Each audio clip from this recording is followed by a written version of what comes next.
ये बात कोई नहीं जानता था, लेकिन शेर के हमले से बचना जरूरी था। ये कैसे हो सकता है राजा अकबर के सामने ये बात आए कि राज्य में एक शेर ने हमला कर दिया। अकबर ने कुछ सैनिक को भेजे जिससे सभी को शांति मिल सके, मगर जब सैनिक शेर को पकड़ने गए तो शेर ने उन पर हमला कर दिया था। ये बात सुनकर राजा को भी अब लग रहा था कि शेर से कैसे बचा जा सकता है। ये बात बीरबल तक भी पहुंच गई थी। बीरबल ने सभी को कहा था कि शांति रखे, वह जरूर पकड़ा जाएगा। मगर अकबर को यही लग रहा था कि उस शेर को पकड़ने गए सैनिक भी भाग गए होंगे। अब कुछ समझ में नहीं आ रहा था, मगर शेर को पकड़ना जरूरी था। बीरबल को विचार आ रहा था कि शेर को पकड़ना मुश्किल नहीं था, बल्कि अगर हम सही विचार करें तो हम शेर को पकड़ सकते हैं। अकबर ने कहा कि तुम्हें जल्दी ही कुछ सोचना होगा, नहीं तो हमारा नगर के सभी लोग परेशान हो जाएंगे। बीरबल शेर की तलाश में जाते हैं। वह कुछ सैनिक और एक जाल शेर को पकड़ने के लिए जाते हैं, मगर उन्हें शेर कहीं भी नजर नहीं आता। वह काफी जगह पर तलाश करते हैं, मगर कुछ भी नजर नहीं आता। बीरबल इंतजार करते हैं जिससे शेर को पकड़ा जा सके, क्योंकि अगर ऐसा नहीं हुआ तो नगर के लोग बाहर नहीं निकल पाएंगे। बीरबल अभी अपना दिमाग लगा रहे थे, तभी शेर ने एक सैनिक पर हमला कर दिया और सैनिक को घायल कर दिया।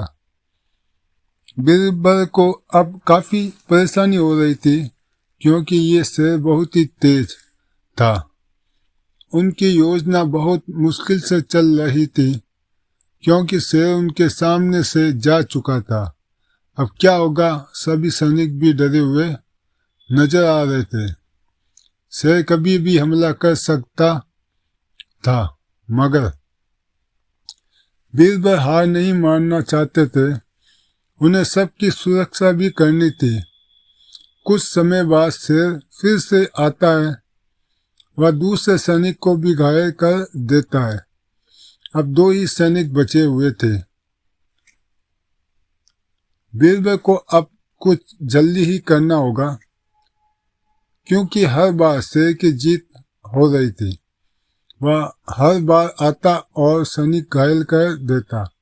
बीरबल और बाकी के सैनिक पेड़ पर चढ़ जाते हैं और वहीं से देखते हैं कि शेर किस जगह पर है। तभी बीरबल एक सैनिक को नगर भेजता है और कुछ सैनिक गड्ढे खोदने का सामान लाने को कहता है।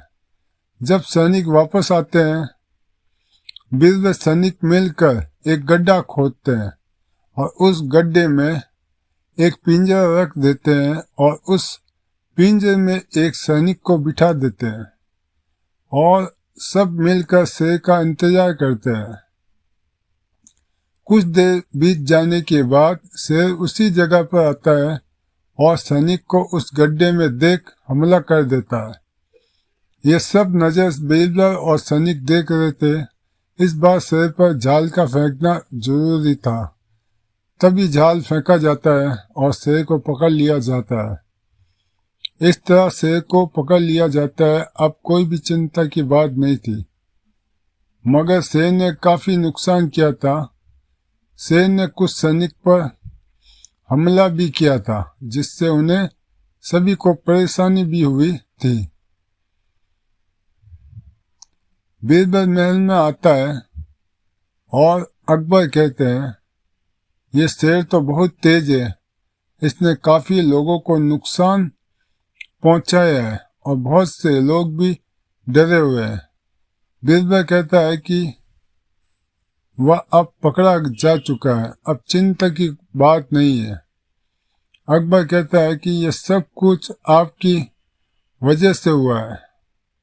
इस तरह बीरबल की वजह से शेर को पकड़ लिया जाता है। दूसरी कहानी,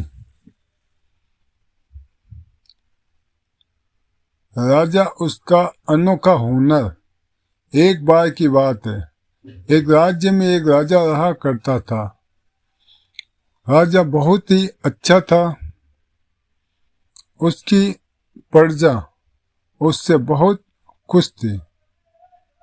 राजा बाकी राजाओं की तरह तलवारबाजी और घुड़सवारी में तो माहिर था ही, लेकिन उसके पास एक अनोखा हुनर भी था।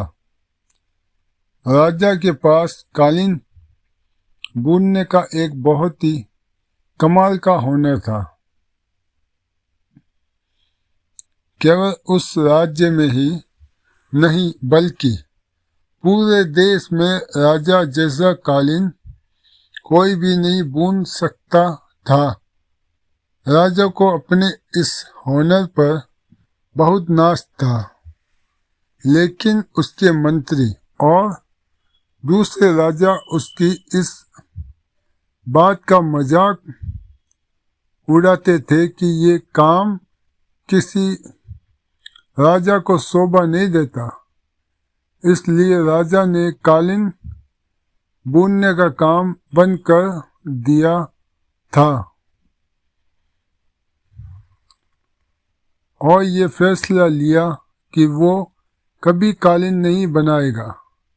एक दिन जब राजा अपने सैनिक के साथ जंगल में शिकार के लिए गए हुए थे, तब वो गलती से अपने सैनिक से अलग हो गए।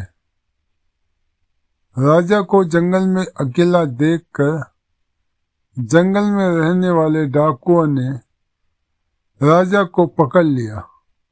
वो इस बात से अनजान थे कि वो एक राजा है।